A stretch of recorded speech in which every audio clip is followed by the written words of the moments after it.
Sí Banco, redefiniendo la banca, redefiniendo el verde. Presenta. Hola Diego, ¿cómo estás? ¿Qué tal, Alicia? ¿Cómo estás? Buenas tardes. Pues yo con el gusto de saludarte, de verdad, es interesante ver esta forma en que te ha tenido regreso el tipo de cambio en la medida en que le das un poco de orden al mercado de dólares intrabancario o interbancario, que no necesariamente tiene que ser compensado en el exterior, ¿no? Exactamente. Es el que le pusieron orden y mira qué tranquilidad trae el tipo de cambio. Sí, fíjate que ha habido, pues ya, ahora sí que así como se conjuntan factores que juegan en contra del tipo de cambio, hemos tenido en los últimos días factores que han jugado un poco más bien a favor del peso, ¿no? De manera que el tipo de cambio ha tenido pues jornadas optimistas, jornadas de apreciación del peso y que incluso se han mantenido pues niveles que francamente no veíamos hace algunas semanas que pudiéramos estar viendo, ¿no? Pues ni siquiera, digo, este nivel de tipo de cambio se tenía en el mes de diciembre, un poquito antes de la toma de posesión del presidente Trump, andaba en 19.50 el tipo de cambio, ¿no? El peso frente al dólar. Sí, pero veíamos en aquel momento un año y un primer trimestre en particular, pues bastante más complicado, un poquito más empedrado el camino de lo que realmente y afortunadamente ha sido, ¿no? Empiezan a despejarse algunos factores que hacen ver que probablemente el escenario en relación al tratado, la renegociación del Tratado de Libre Comercio, pues no sea tan desastrosa como pudimos haberlo visto al principio, a finales del año pasado, o incluso antes de la toma de posesión de Trump. Las declaraciones del secretario de Comercio, Wilbur Ross, de alguna manera dieron una gran tranquilidad, y este fue uno de los factores más importantes para apuntalar al peso. Lo bajó de un jalón más de 50 centavos en la jornada del viernes con las declaraciones que hizo, y de alguna manera deja ver que sí, que para empezar, que todos estamos viendo con el mismo objetivo, pues el beneficio de renegociar el Tratado de Libre Comercio, y que sea un Tratado de Libre Comercio favorable, que sea conveniente, que sea positivo para ambas partes, y de esa manera él señalaba que esto podría dar una apreciación importante del peso, porque estaba muy subvaluado por la incertidumbre en torno a qué podía pasar con el Telecán. Esto yo creo que fue un factor que le dio gran tranquilidad al mercado, y hace ver que pues no estamos ya alejándonos de ese escenario de una ruptura o de una salida del Telecán, sino que vamos a tener una negociación, si bien larga, si bien ardua, si bien espinosa por momentos, si bien con algunas declaraciones como le gusta a Trump tuitear, pero sí al final del día creo que un proceso bastante más armónico, más civilizado, más ordenado de lo que pensábamos. Este es uno de los 3 o 4 factores que mencionaba al principio que han jugado a favor del tipo de cambio, ¿no? Sí, es el primer discurso de Trump frente al Congreso, lo que dijo William Brooks, y también pues este ordenamiento también de las subastas, y una perspectiva no tan buena en materia de crecimiento económico. Digamos que esto hubiera operado en contra, pero al mismo tiempo supone que habrá digamos, presiones en contra para que suban precios, ¿no? Pues, aunque creo que lo que está jalando precios o inflación es mucho más energía, ¿no? Sí, fundamentalmente sí, y yo creo que más bien en la medida en que el tipo de cambio deje de estar, va a seguir volátil, eso es otra cosa que también no debemos de perder de vista.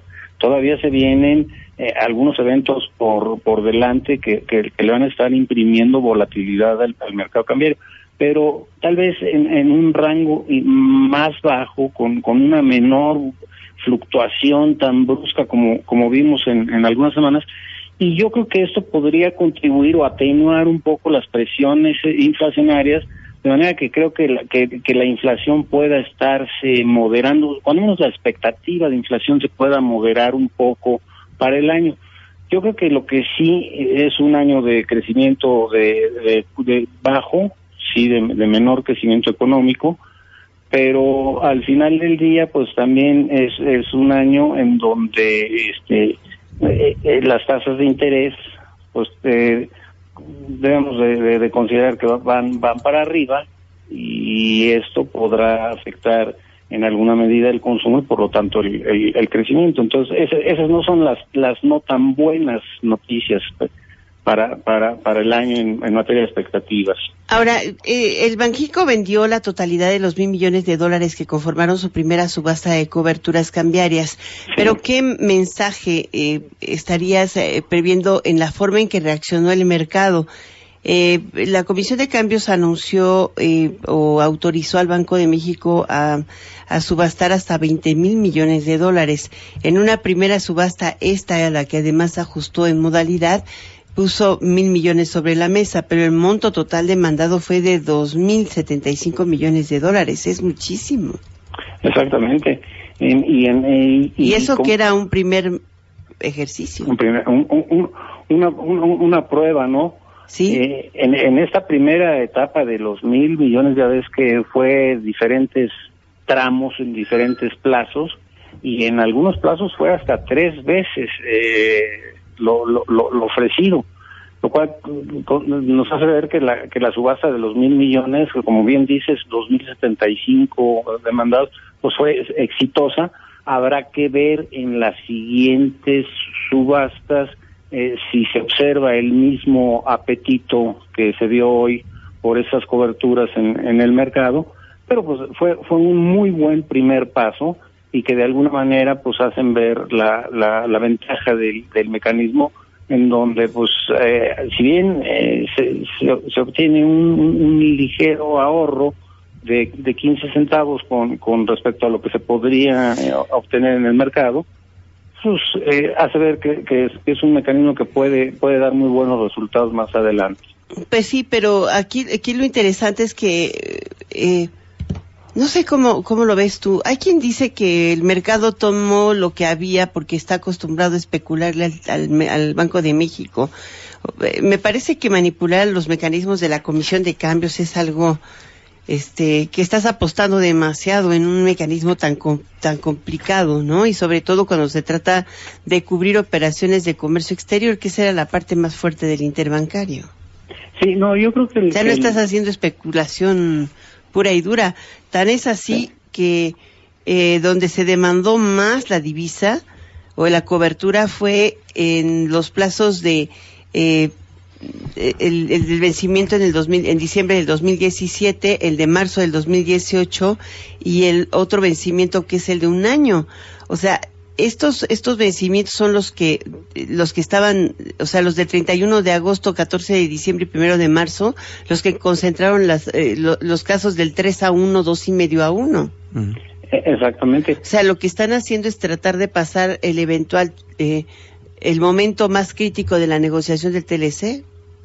Lo que se está viendo es que los momentos de mayor demanda es ¿no? los momentos en los que se aprecia que podría tener mayor presión o mayor volatilidad el tipo de cambio. Por eso la demanda se incrementa. Yo no creo que sea tanto con fines especulativos, ¿no? De hecho, un poco el objetivo del Banco de México es incrementar el riesgo y el costo de la especulación en el mercado, y creo que por eso digo que la volatilidad persistirá, pero puede reducirse, puede ser a menor por una menor especulación en el mercado.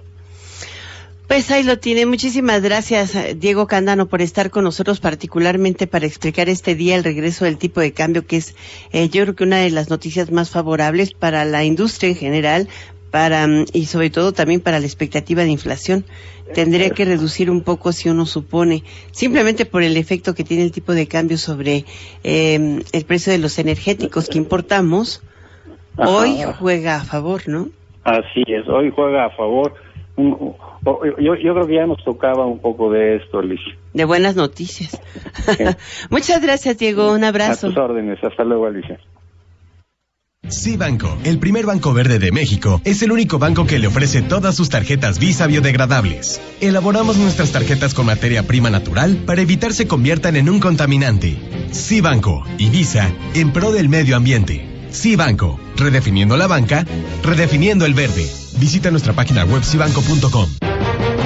Cibanco, redefiniendo la banca, redefiniendo el verde. Presentó